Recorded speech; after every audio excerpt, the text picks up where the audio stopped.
we suffer? I mean, it's got to be one of the biggest questions we ever ask ourselves. Today, we're going to dig into a really deep theological answer, drawing from the compilation Affliction, Trials, and Suffering. And this isn't about fluffy feel-good answers. We're diving into a framework that actually promises to reframe hardship itself. So let's start where this whole journey begins, with a feeling I'm pretty sure we all know. So this whole framework starts by just admitting something we've all felt. This quote from Ecclesiastes, it just nails that feeling of a relentless, exhausting cycle. Generations come, generations go, the sun comes up, the sun goes down. And after a while, it can all start to feel a little empty, maybe even pointless. It's that feeling of being on a hamster wheel, putting in all this work and just wondering, what is it all for? And that question right there, that's the heart of it, isn't it? When you're facing tough times, or heck, even just the day-to-day grind, it is so natural to ask, is this it? Is life just one big meaningless circle? Now, that feeling is universal, but the perspective we're looking at today, it offers a pretty startling answer. What if that feeling of meaninglessness is actually full of meaning? And here it is. This is the core idea of the entire framework. The argument is that this feeling of futility, this vanity, it's not a bug in the system, it's a feature.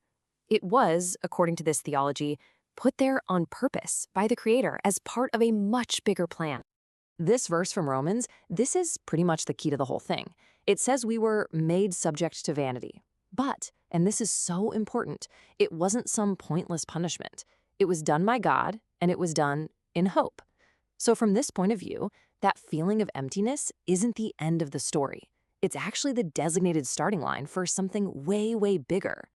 Okay, so if we just go with this for a second, that hardship is part of the design, that changes everything. It totally forces us to ask, how are we supposed to look at our struggles then? And the answer this framework gives, well, it requires a complete 180 from our natural instincts, a total shift in perspective. And this just lays out the contrast perfectly.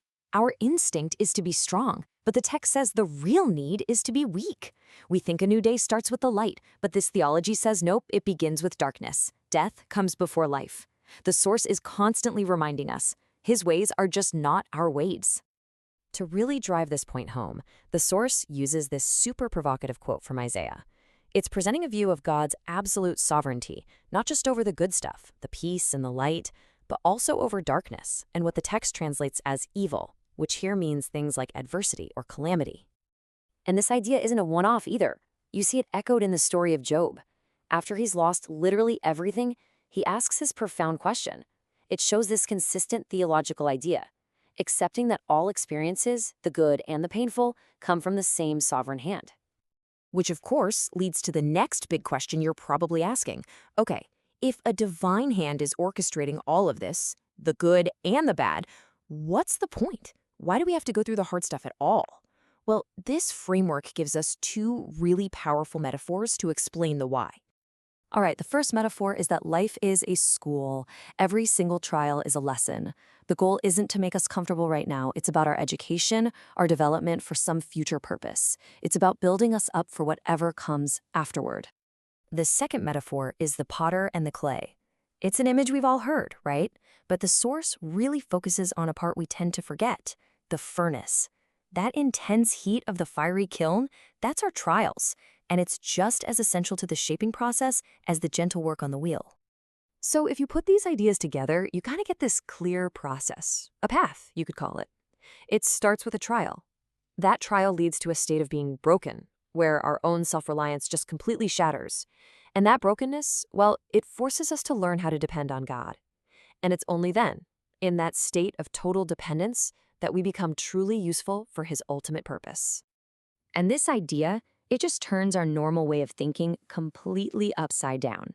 Like M.R. Dehan writes here, we see broken things and we call them junk.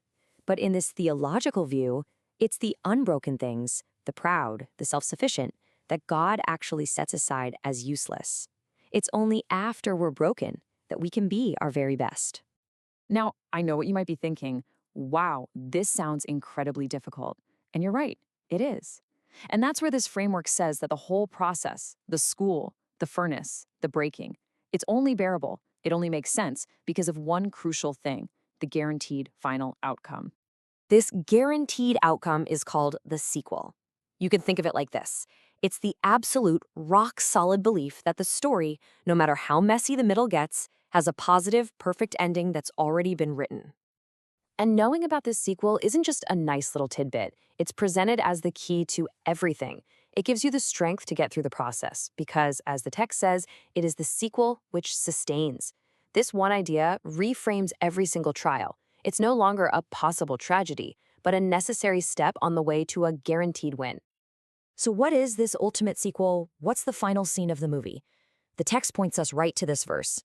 The goal is a state of universal harmony, where all the conflict, all the suffering, all the evil is finally resolved, and God becomes all in all. This final metaphor from the source just ties it all together so beautifully. Our lives are like a jigsaw puzzle. Right now, we might just be holding one dark, confusing piece, and we have no idea how it could possibly fit. But in the end, we're going to see that those dark pieces were just as important, absolutely essential even, for creating the beautiful final picture. And that's what it all boils down to, isn't it? It leaves us with this one huge question to think about. What if every single trial, every sorrow, every moment that feels like vanity isn't just random chaos, but a carefully placed piece in a grand story that is absolutely, positively guaranteed to end well?